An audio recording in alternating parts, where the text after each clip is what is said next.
미국이 a 한국에 stop 도와달라고 to the 했습니다. nuclear threat 아니, posed 정확히 by the 말하죠. world's number one 그 잘난 And 미국이 unfortunately, 원전 the 좀 regulatory 지어달라고 environment in the 고개를 United States has 숙였어요. actually militated against 설계만 할 this. 줄 Right? 아는 We've added 나라가 so much red 결국 tape that 아무것도 못 innovation 짓는 becomes 상황이 impossible. 됐거든요. As an example, 그래서 트럼프가 한국에 제안했습니다.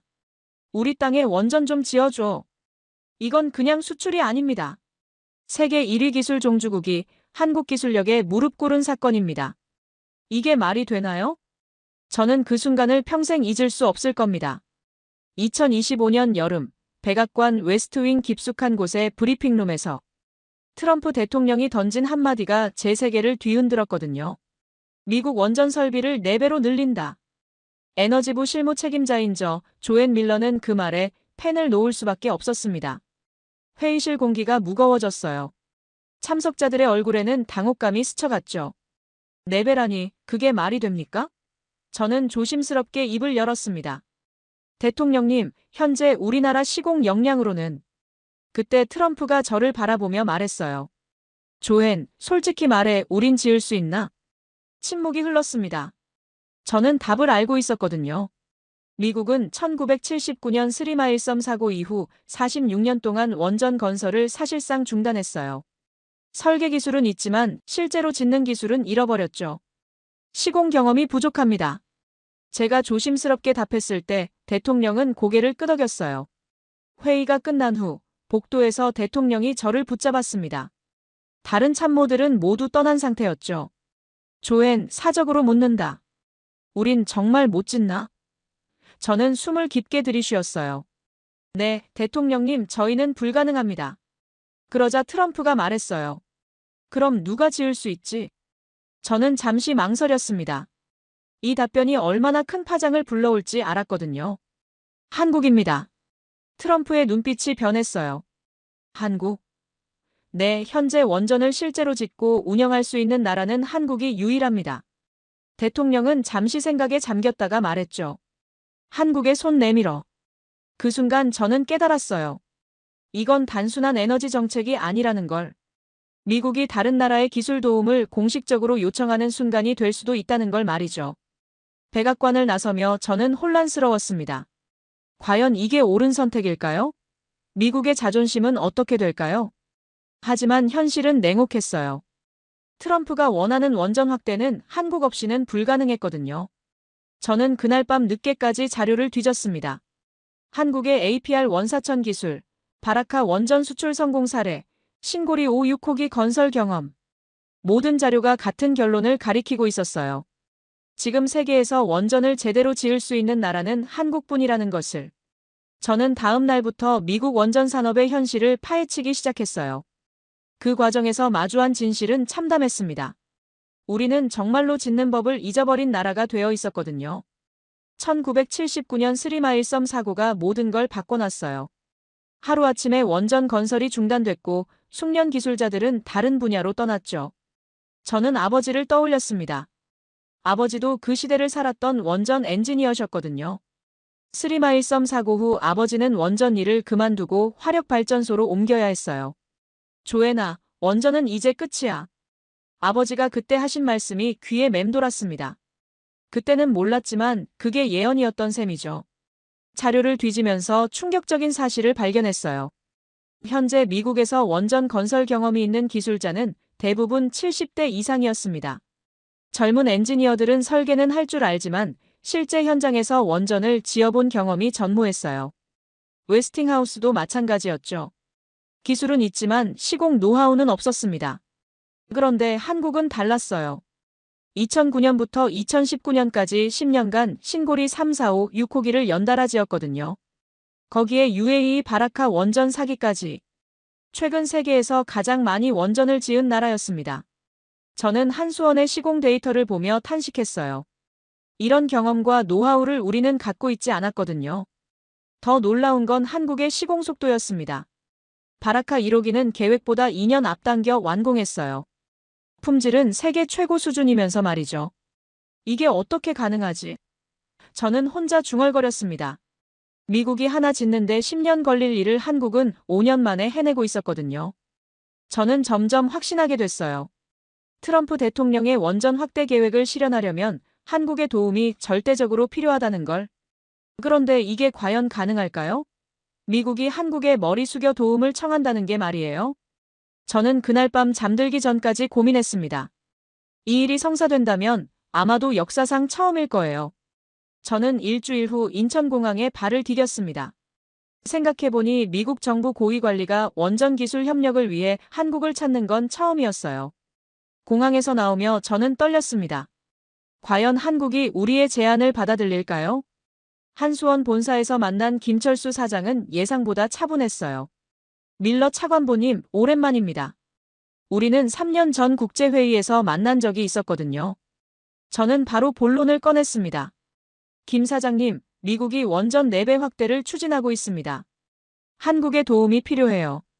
김 사장의 표정이 미묘하게 변했어요. 차관보님, 구체적으로 어떤 도움을 원하시는 건가요?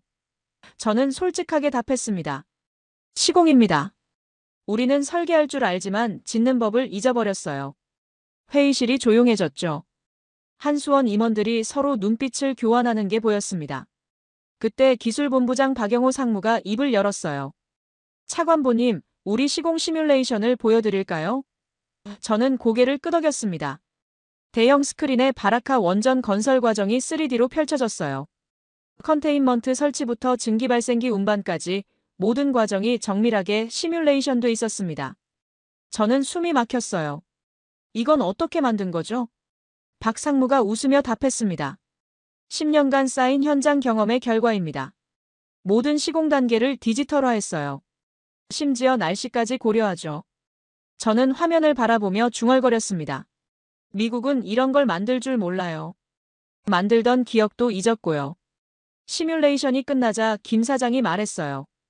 차관보님, 원전 건설은 단순히 기술만의 문제가 아닙니다. 수천 명의 숙련 기술자, 수백 개 협력업체, 정밀한 공정 관리가 필요해요. 저는 고개를 끄덕였습니다.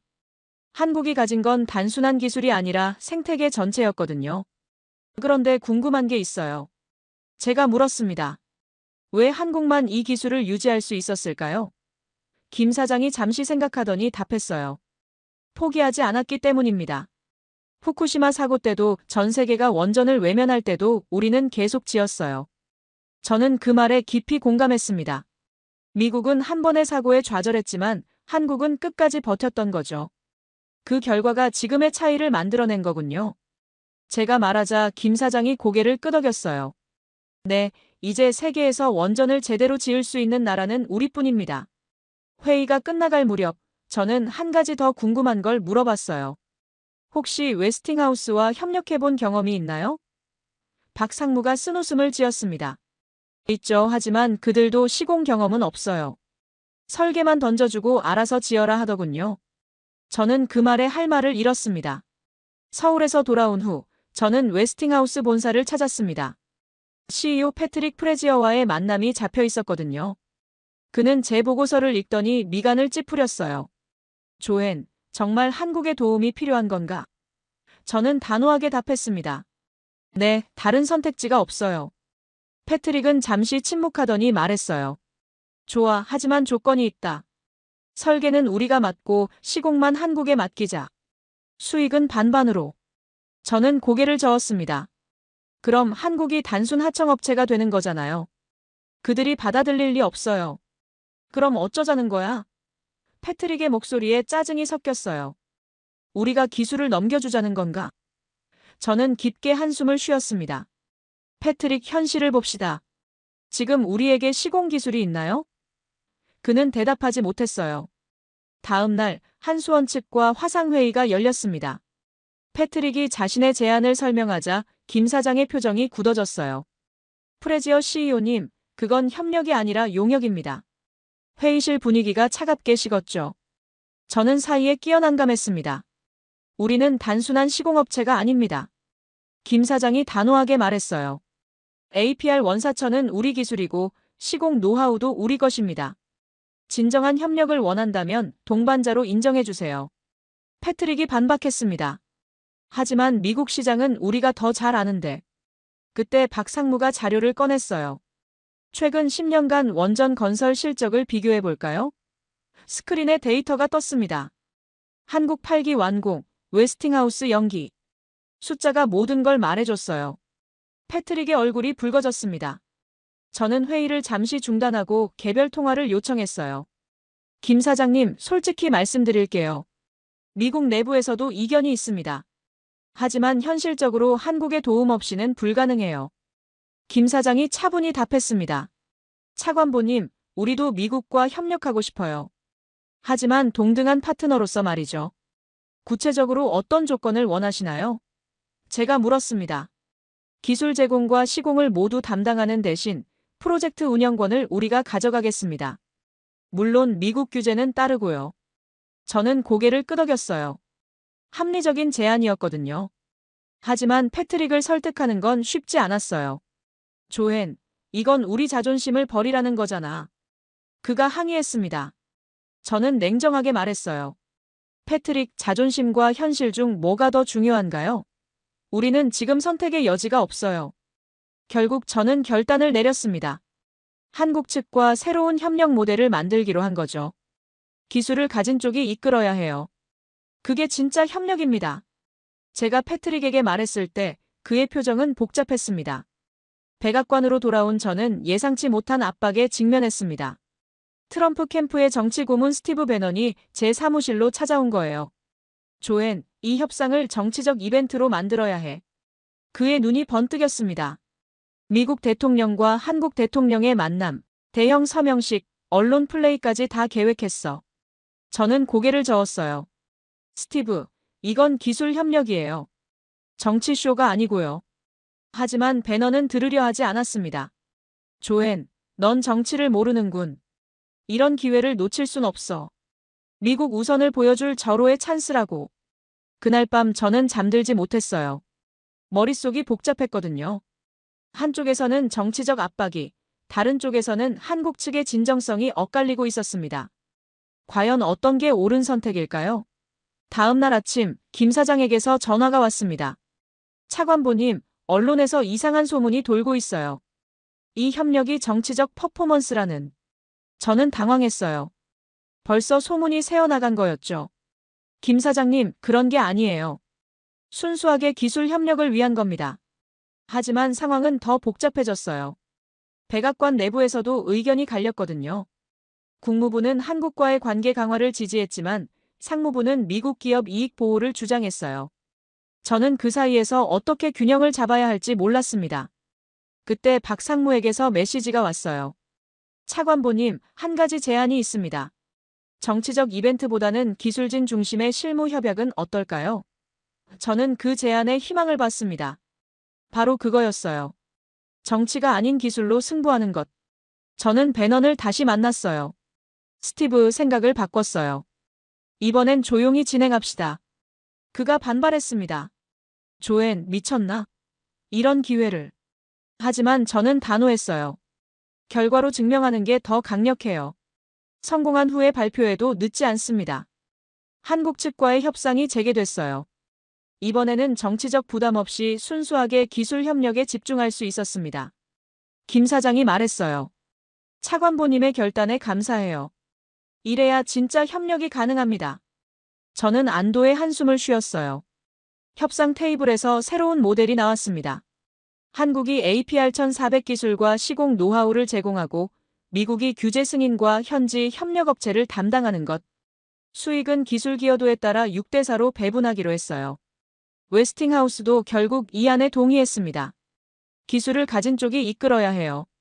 그게 진짜 협력이에요. 제가 최종 회의에서 한 말이었습니다. 그 순간 저는 확신했어요. 이게 맞는 길이라고. 정치적 계산보다는 기술적 현실을 인정하는 게 결국 모두에게 도움이 될 거라고요. 회의가 끝나고 김 사장이 저에게 악수를 청했어요. 차관보님, 이제 진짜 파트너가 된 것 같아요. 저도 웃으며 답했습니다. 네, 이제 시작입니다. 협상이 타결된 후 워싱턴 DC의 한 호텔에서 역사적인 서명식이 열렸습니다. 한미 원전 협력 합작법인 설립 협약서에 양측 대표가 서명하는 순간이었어요. 저는 그 자리에서 가슴이 벅찼습니다. 정말 해낸 거였거든요. 김 사장이 서명을 마치고 저를 바라봤어요. 차관보님, 드디어 첫걸음을 뗐네요. 저도 고개를 끄덕였습니다. 네, 이제 진짜 시작이에요. 합작법인 이름은 한미원전 파트너스로 정해졌어요. 새로운 역사의 시작을 알리는 이름이었죠. 서명식 직후 기자회견이 열렸어요. 한 기자가 질문했습니다. 첫 번째 건설 후보지는 어디인가요? 저는 준비된 답변을 했어요. 미시간주 콜드워터 지역이 유력한 후보입니다. 하지만 아직 확정된 건 아니에요. 콜드워터는 상징적인 의미가 있었어요. 과거 팰리세이즈 원전이 있던 자리 근처였거든요. 2022년 폐쇄된 그 원전을 대신해 새로운 APR-1400이 들어설 수도 있다는 얘기였죠. 지역 주민들의 반응도 긍정적이었어요. 일자리 창출에 대한 기대가 컸거든요. 하지만 현실은 여전히 복잡했어요. 미국 원자력규제위원회 NRC의 승인 과정만 3년은 걸릴 예정이었거든요. 저는 기자들에게 솔직하게 말했습니다. 첫 삽을 뜨기까지는 시간이 걸릴 겁니다. 하지만 이미 준비는 시작됐어요. 그날 저녁 뉴스에서 흥미로운 반응을 봤어요. CNN에서는 미국이 한국 기술에 의존한다며 우려를 표했지만 CNBC는 실용적 협력의 모범 사례라고 평가했어요. 폭스뉴스는 트럼프의 에너지 독립 정책이라며 지지 입장을 보였고요. 더 놀라운 건 시청자 반응이었어요. 온라인 댓글을 보니 드디어 현실적인 정책이 나왔다. 한국 기술 인정하는 게 맞다는 의견이 많았거든요. 물론 미국이 왜 다른 나라에 의존하냐는 비판도 있었지만 전체적으로는 긍정적이었어요. 일주일 후 백악관에서 트럼프 대통령과 브리핑을 했어요. 조앤, 언론 반응이 나쁘지 않네. 대통령이 만족스러워했습니다. 네, 현실적 접근이라는 평가가 많아요. 제가 답했을 때 대통령이 웃으며 말했어요. 역시 실용주의가 답이야. 그런데 정작 중요한 소식은 다른 데서 왔어요. 의회에서 2026년 예산안 심의 과정에서 APR-1400 도입 예비 타당성 조사비가 통과된 거였죠. 5천만 달러 규모였어요. 저는 그 소식을 듣고 탄성을 질렀습니다. 정말 현실이 되는 거네요. 김 사장에게 소식을 전했을 때 그의 반응도 뜨거웠어요. 차관보님, 이제 진짜 준비해야겠네요. 미국 규격에 맞춘 APR-1400 설계 작업을 시작하겠습니다. 저는 가슴이 뛰었어요. 정말로 한국이 미국 원전을 짓게 될 수도 있다는 생각에 말이에요. 그날 밤 저는 창밖을 바라보며 생각했어요. 아직 첫 삽도 뜨지 못했지만 이미 큰 변화가 시작됐다는 걸. 미국이 다른 나라의 기술을 인정하고 협력하는 새로운 모델을 만든 거라고요. 콜드워터 프로젝트 소식이 전해진 후 3주, 제 사무실 전화가 쉴 새 없이 울렸습니다. 폴란드 에너지부 장관이 첫 번째였어요. 밀러 차관보님, 폴란드도 한미 모델에 관심이 있습니다. 저는 놀랐어요. 벌써 다른 나라들이 움직이기 시작한 거였거든요. 이어서 체코, 루마니아, 사우디에서도 연락이 왔어요. 모두 같은 내용이었습니다. 한국과 미국이 협력하는 방식으로 우리나라에도 원전을 지어달라. 저는 김 사장에게 급하게 전화를 걸었어요. 김 사장님, 상황이 예상보다 훨씬 커지고 있어요. 김 사장의 목소리에 흥분이 섞여 있었어요. 차관보님, 저희도 놀랐습니다. 어제 인도네시아 대통령 특사가 서울에 왔어요. 자카르타 근교에 APR-1400 사기를 짓고 싶다고 하더군요. 저는 숨이 막혔습니다. 이게 정말 현실인가 싶었어요. 더 놀라운 소식은 웨스팅하우스에서 왔어요. 패트릭이 급하게 제 사무실로 찾아온 거였죠. 조앤, 우리 큰일 났어. 그의 얼굴이 창백했어요. 유럽 고객들이 모두 한국과 직접 계약하려고 해. 우리는 빼고 말이야. 무슨 말이에요? 제가 물었을 때 패트릭이 한숨을 쉬었어요. 핀란드가 먼저였어. 올킬루오토 원전 건설이 17년 걸렸는데 한국은 5년이면 된다고 하니까 당연히 한국을 택하겠지. 저는 그제야 상황의 심각성을 깨달았습니다. 그날 오후 웨스팅하우스 이사회에서 긴급회의가 열렸어요. 저도 참석했는데 분위기가 심각했습니다. 한 이사가 말했어요. 현실을 인정합시다. 이제 한국 없이는 수출이 불가능해요. 다른 이사가 반박했습니다. 그럼 우리는 뭐가 되는 거죠? 패트릭이 쓴웃음을 지었어요. 우리는 설계만 하는 회사가 되는 거야. 시공은 한국이, 운영도 한국이 주도하는 거지. 회의실이 조용해졌습니다. 40년간 세계 원전 시장을 주도했던 웨스팅하우스가 이런 상황에 놓일 줄 누가 알았겠어요. 저는 조심스럽게 입을 열었습니다. 하지만 이게 꼭 나쁜 건 아닐 수도 있어요. 한국과 진정한 파트너십을 맺으면 오히려 시장이 더 커질 수 있거든요. 한 이사가 고개를 끄덕였어요. 그래, 혼자 못하면 같이 하는 수밖에 없지. 다음 날 김 사장과 화상회의를 했어요. 김 사장님, 전 세계가 한국을 주목하고 있어요. 준비는 되셨나요? 김 사장이 자신있게 답했습니다. 차관보님, 저희는 이미 글로벌 표준을 만들 준비가 되어 있어요. APR 1400을 세계 어디든 지을 수 있습니다. 그런데 정말 놀라운 소식이 하나 더 있었어요. 국제에너지기구 IEA에서 보고서를 냈는데 제목이 한국형 원전 모델의 글로벌 확산이었거든요. 보고서 내용을 보니 충격적이었어요. 2030년까지 전 세계 신규 원전의 60% 이상이 한국 기술 기반일 것이라는 전망이었죠.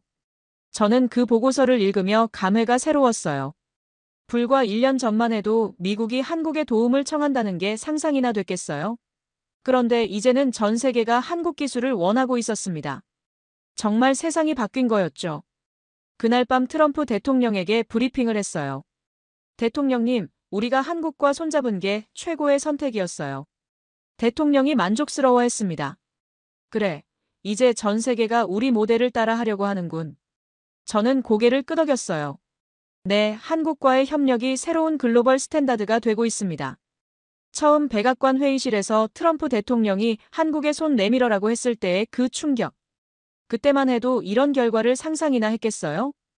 이제는 한국이 없으면 미국 원전 산업이 돌아가지 않게 됐으니까요. 김 사장에게서 마지막 인사 전화가 왔어요.